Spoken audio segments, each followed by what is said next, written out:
हाल ही में उड़ीसा के सुवर्णपुर जिले में जनगणना ड्यूटी से लौटते ही हेडमास्टर बासिंदर भोई की संदिग्ध हीट स्ट्रोक से मौत हो गई। कुछ दिन बाद सोनेपुर जिले में 44 वर्षीय जूनियर शिक्षक की भी ड्यूटी के दौरान हीट स्ट्रोक ने जान ले ली। हाल ही में भीषण गर्मी और चुनाव ड्यूटी के दौरान हमने कई हृदय विदारक खबरें देखी और पढ़ी आपके सामने। कहीं उत्तर प्रदेश में चुनाव ड्यूटी करते हुए 135 शिक्षकों की असमय मृत्यु की रिपोर्ट सामने आई, तो कहीं भीषण लू के थपेड़ों के बीच सर्वे करते हुए एक शिक्षक ने सड़क पर ही दम तोड़ दिया।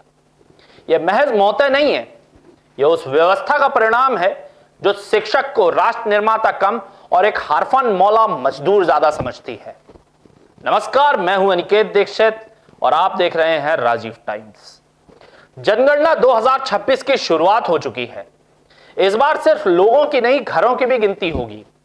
राष्ट्र के लिए बेहद जरूरी और अच्छा काम है जनगणना, लेकिन इस काम के साथ कुछ दर्दनाक सच्चाइयां भी जुड़ गई हैं। यह पहली बार नहीं है।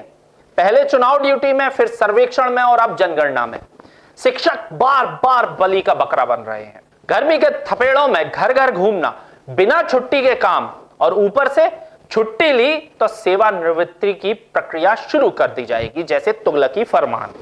राष्ट्र का निर्माण कक्षाओं से होता है, लेकिन क्या कभी आपने सोचा है कि उन कक्षाओं को सजाने वाला शिक्षक आज खुद कितना असुरक्षित महसूस करता है? सवाल सीधा है उन हुक्मरानों से, उन आदेश बनाने वाले लोगों से।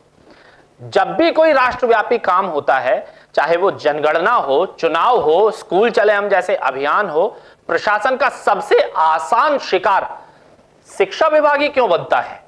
एसी कमरों में बैठकर एक आदेश निकालना बहुत सरल है साहब, लेकिन क्या उन अधिकारियों को अंदाजा है कि 45 से 50 डिग्री के तापमान में धूल भरे रास्तों पर 200 घरों का दरवाजा खटखटाना कैसा होता है? विडंबना देखिए, जो हाथ भविष्य गढ़ने के लिए कलम पकड़ने चाहिए, वो हाथ अब घर घर जाकर वोटर लिस्ट और जनगणना की पर्चियां गिन रहे हैं। उसमें भी 34 कॉलम दे दिए, टाइल लगी है, बाथरूम आपका पक्का है कि नहीं है, सीवर लाइन से जुड़ा है कि नहीं है, घर में एसी है, कार है, स्कूटर है, मोपेड है, साइकिल है। सत्ता के गलियारों में बैठे माननीयों और कलेक्टर साहब से जनता भी पूछना चाहती है और मैं भी, क्या आपकी कार्यक्षमता सिर्फ आदेश थोपने तक सीमित है? जब एक शिक्षक अपनी जायज समस्या या बीमारी के लिए छुट्टी मांगता है तो उसे अनिवार्य सेवानिवृत्ति या सेवा समाप्ति की धमकियां देना क्या किसी लोकतांत्रिक व्यवस्था का हिस्सा है, या यह तुगलकी फरमान है? हर बार संसाधनों की कमी का हवाला दिया जाता है, लेकिन क्या यह सही समय नहीं है कि फील्ड सर्वे और जनगणना जैसे बड़े कार्यों के लिए एक डेडिकेटेड डिपार्टमेंट बनाया जाए? देश में करोड़ों शिक्षित युवा रोजगार की तलाश में भटक रहे हैं। अगर इन सर्वेक्षणों के लिए एक अलग विभाग बने और युवाओं को अल्पकालिक या दीर्घकालिक रोजगार मिले तो दो समस्याओं का समाधान एक साथ हो सकता है। पहला, युवाओं को काम मिलेगा, दूसरा, शिक्षकों को उनके मूल्य कार्य शिक्षण के लिए मुक्त किया जा सकेगा। क्या सरकार और प्रशासन के पास इस विजन की कमी है, या फिर वे शिक्षकों को मुफ्त और मूक श्रम का जरिया मान चुके हैं? जनगणना 2026 देश के लिए जरूरी है, इसमें कोई दो राय नहीं है, लेकिन क्या यह जरूरत किसी की जान की कीमत पर पूरी होनी चाहिए? शिक्षकों को बीएलओ और सर्वेयर बनाकर हम शिक्षा व्यवस्था की नींव को खोखला कर रहे हैं। कोर्स से मुगलों का चैप्टर हटा देना और भारतीय क्रांतिकारियों का ला देना से शिक्षा नहीं बढ़ती भाई साहब।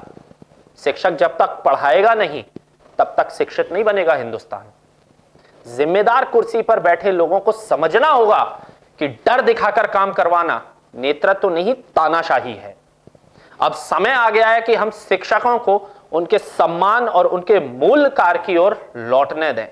सवाल जारी रहेंगे क्योंकि यह देश के भविष्य का मामला है। बाकी आपके इस बारे में क्या राय है, कमेंट्स में जरूर बताएं। और आपके परिवार से भी कोई शिक्षा विभाग में है जो इस गर्मी के थपेड़ों को झेलते हुए घर घर जाकर जनगणना कर रहा है, तो उनके लिए थोड़ा सहानुभूति रखिए, क्योंकि वो इस देश का काम कर रहा है, आपका पर्सनल काम नहीं। दरवाजा खोलिए, पानी नाश्ता ऑफर करिए। राजीव टाइम्स की बस आपसे यही गुहार है। मिलेंगे एक नई रिपोर्ट के साथ, तब तक के लिए नमस्कार।